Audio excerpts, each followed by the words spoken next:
Dark Shadows, number 62, BTR 91366, air 92066, take one.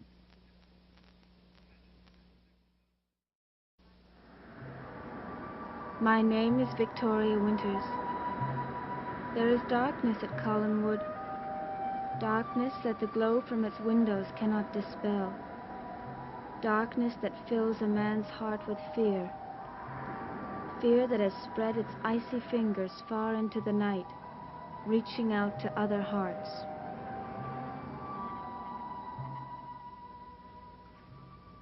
You're a strange man, Sam. I don't think I'll ever understand you. And you're not alone. I haven't been exactly an expert understanding myself lately. Why did you run? Burke, do I have a drink? No.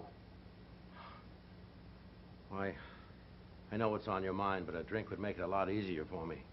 Making it easier for you isn't what I had in mind. Why did you run? Does that matter? I'm here. That's the important thing, is it, that I'm here?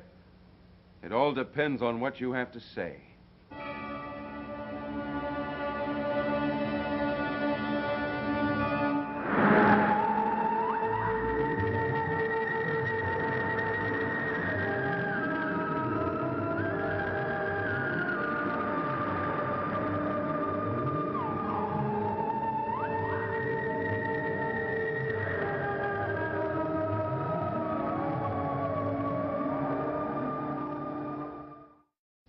Well, Sam, you said you came here to talk.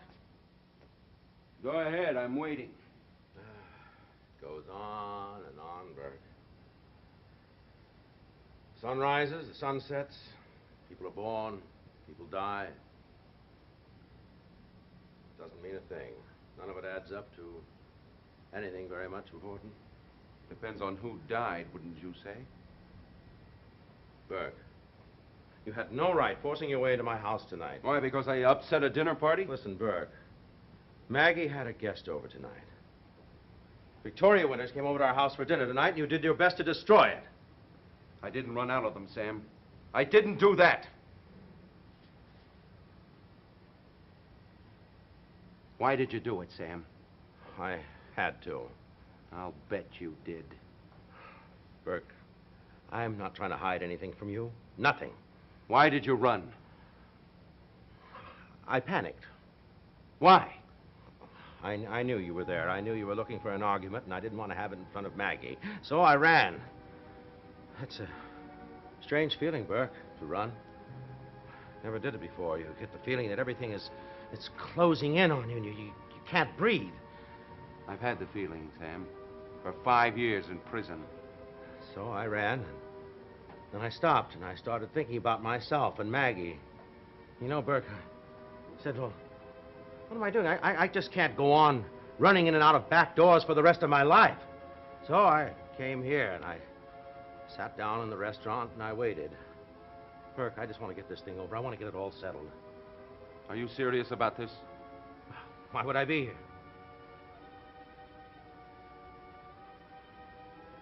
I'll get you a drink.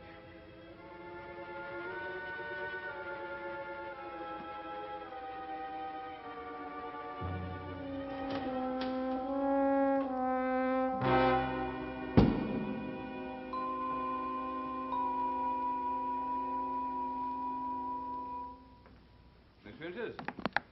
Yes, Mr. Collins? Just back from your visit with Mr. Evans and his daughter? Yes. I trust you had a pleasant evening. Not exactly. Oh, that's too bad. Remember, I warned you. Mr. Evans sometimes had a habit of drinking too much. Had nothing to do with that. He hardly drank at all. I'd rather not discuss it. Oh, you can't go now. It's unfair to arouse a person's curiosity and then simply walk away. It's been a very trying evening.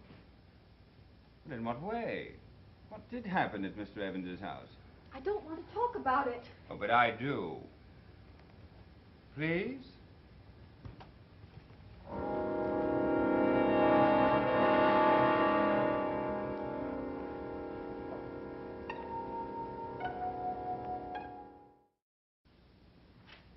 Why don't you sit down, Miss Winters? Been quite a while since we had a friendly chat, and I think it's long overdue, don't you? I'm a bit tired.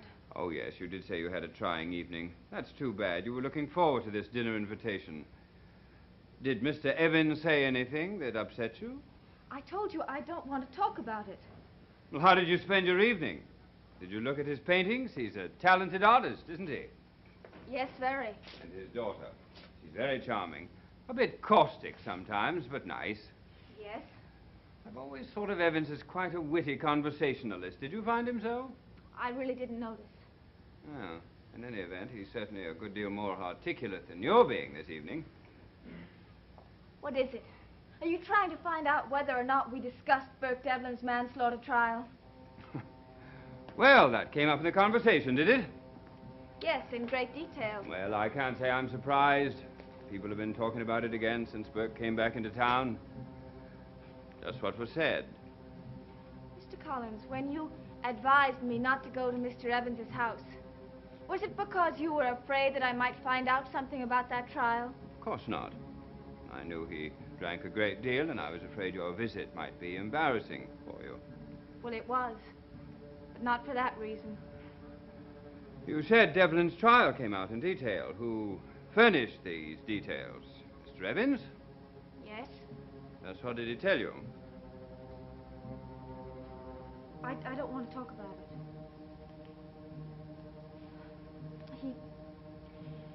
He said that you...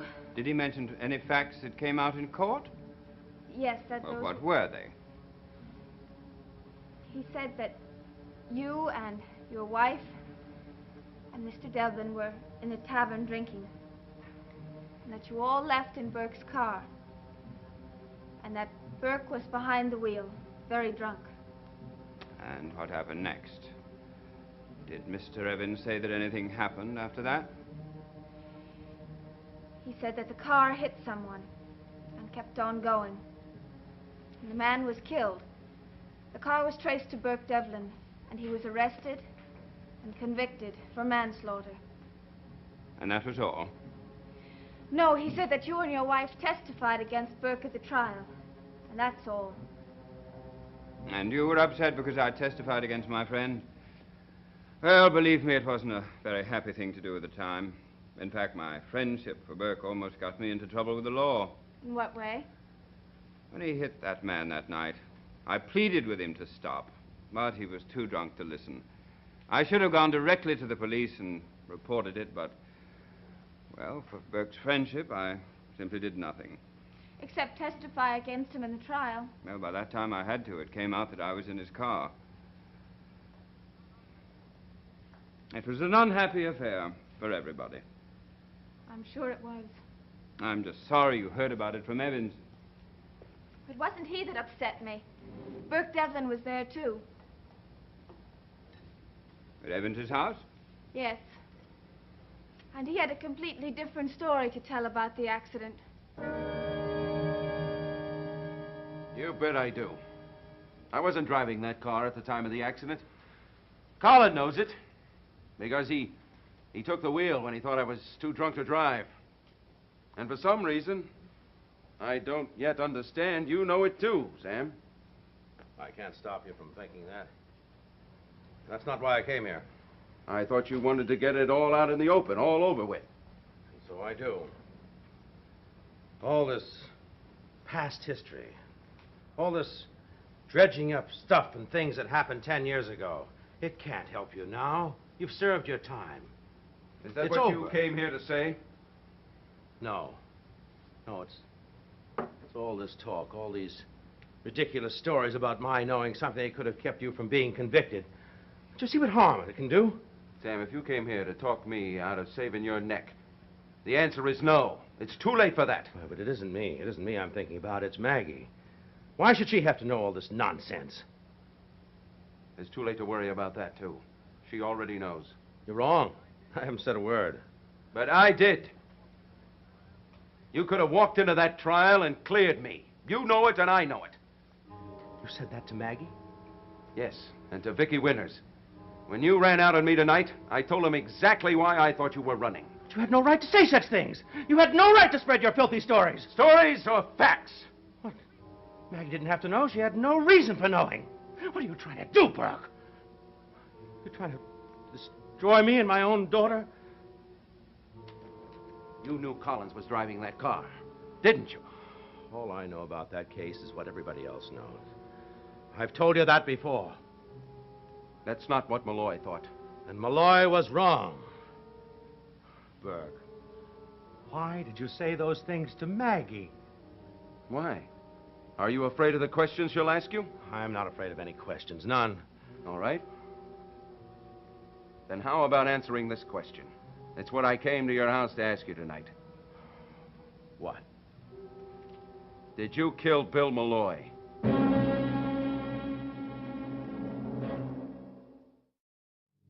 I asked you a question, Sam.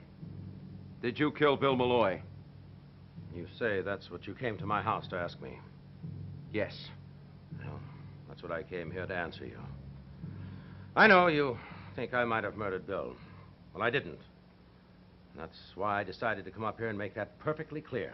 Like you didn't know anything about my manslaughter charge. That has nothing to do with It has everything to do with it. If Malloy hadn't died that night, you wouldn't be here. You'd be in a cell, charged with withholding evidence. You don't know that he was murdered. He drowned. Yes, he drowned. Conveniently. Just 15 minutes before he was to be at Rogers' office. Burke. I didn't kill him. You walked to the office that night from your house, didn't you? Yes, I went all through that with the sheriff. I thought you wanted to convince me, not the sheriff. Yes. I walked from my house. What time did you leave? About 10:30. Why so early? The meeting wasn't set till 11. You could take 15 minutes easy to walk from your house to the office. Well, I walked slowly. I wanted to think. What about? The lies you were going to tell when you got there? No. You knew why Malloy wanted you and me and Collins in that office together? No, I didn't. You were scared, Sam. You knew the only way Malloy could make sure that Collins was driving that car was by incriminating you. That's not true. So you made a phone call from your house that night. A what? Yes, his housekeeper said he got a call at 10:30. You made that call, didn't you? No, I didn't. Yes, you called him. You called Malloy. You asked him not to go through with it. And when he said no, you did the only other thing you could do. Kill him. I did not call him. I did not kill him. Malloy's wristwatch was broken at 10:45. And he was at Lookout Point at that time. And that's when you hit him in the back of the head and threw him in the water. And then you got to the office at 11. Just on time. With all your problems safely out of the way. Burke, you're wrong. You're so wrong. The last time that I saw Malloy was when he asked me to come to Collins' office. I did not call him. I did not kill him. I didn't do it. It was either him or you.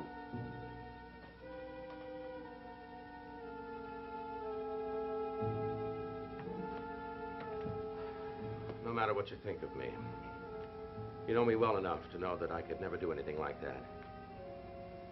None has the right to deprive a man of his life. You said it was either him or me. Well, if that was true, then believe me, it would have been me. I would have taken my own life rather than his. That's all I've got to say, Burke. I didn't kill Malloy. And you think it was me? You think I was driving the car at the time? I didn't say that. It was just disturbing, that's all. A jury heard that same story, Miss Winters. 12 of them. And they didn't believe it. Tell me, what other little items did Burke amuse you with at this fascinating dinner party? Well, come on, Miss Winters. If I'm the subject of a slanderous attack, at least I have a right to know how far it went. Well, he spoke of a meeting in Bill Malloy's office the night he died. Go on. He said the meeting was called to clear his name. And accuse me. Yes. That, of course, is a lie. I know it. Sam Evans knows it, and Burke knows it. Well, then why would he say such a thing? Because he's a vicious man. He's hated me ever since I took the oath in that witness chair and testified against him. He would use anything, any suspicion, any argument that I might have had with Bill at the time. Well, I'm afraid he knows about one argument. You see, he asked me if Mr. Malloy had been at the house the night he died. What about it? I told him that he came here at about 10 o'clock, and that you and he were very angry with each other. Did you tell him what we were angry about? It was something about a meeting, that's all I knew. If you remember, you came in here and shut the door, and I went upstairs. That's precisely what I mean. You have no right to report an argument that you didn't know anything about. It's only gossip for Burke to chew on. I'm sorry. What else did you tell him about this meeting I had for Malloy?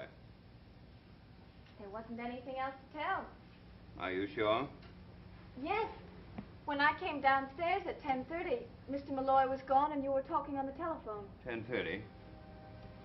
You knew I was on the telephone at 10:30? Yes, we talked about Sam Evans' dinner invitation, don't you remember? Well, I remember our conversation, but I don't remember any phone conversation. Who was I talking to, do you recall? I didn't pay attention. Do you remember what the conversation was about? Something about a meeting, I think. What difference does it make? Oh, none. I was just curious. Well, anyway, Bill Malloy was gone and you and I talked about Sam Evans, and then I went upstairs and you left. Oh, that's nonsense. I didn't leave this house until about 10 of 11. Oh, no, it was much earlier than that. Well, what time do you think I left? Well, let's see. I was in the upstairs hallway, and I heard the front door slam. It must have been about 10:35. Not much later. Why? Well, I simply feel, Miss Winters, that if you're going to report my movements to Burke Devlin, that you should at least be accurate. I wasn't reporting your movements. Well, as you wish. Be that as it may, I did not leave this house until 10 of 11. If you say so. Good. Then we're agreed. It's not important, of course. It's just that I have rather a personal fetish for accurateness. Well, it makes no difference to me one way or the other. But now, if you don't mind, I think I'll go up to bed. Oh, of course. And thank you for being so patient.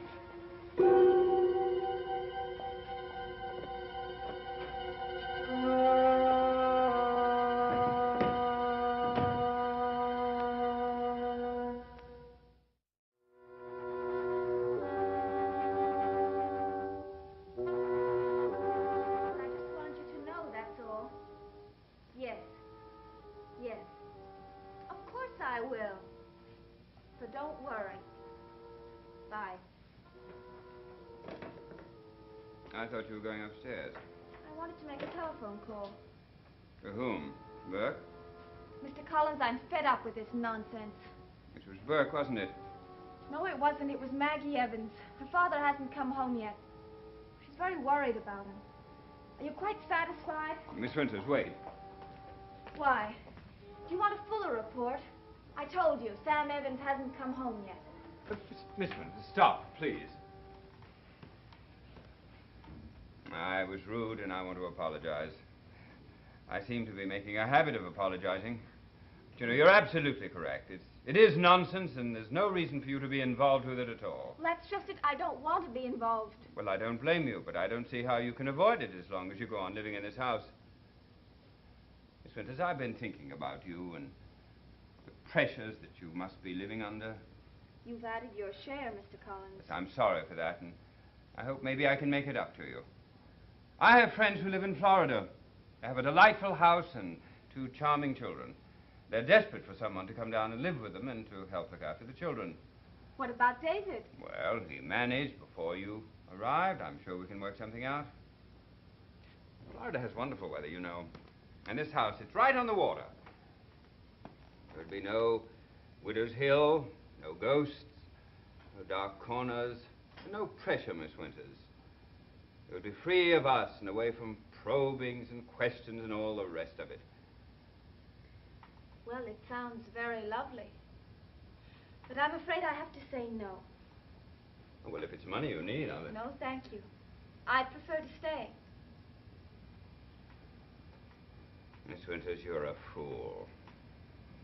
Probably.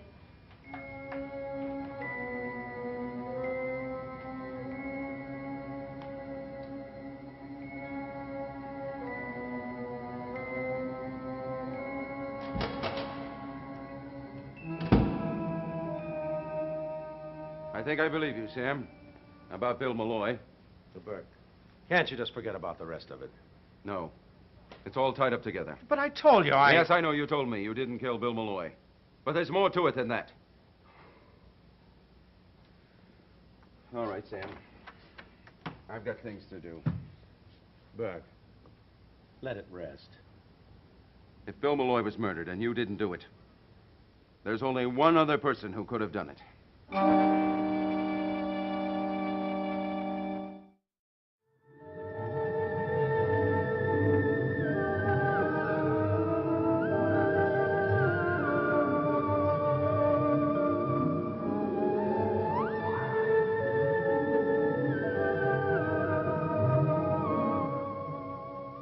Stay tuned for Where the Action Is next, here on ABC.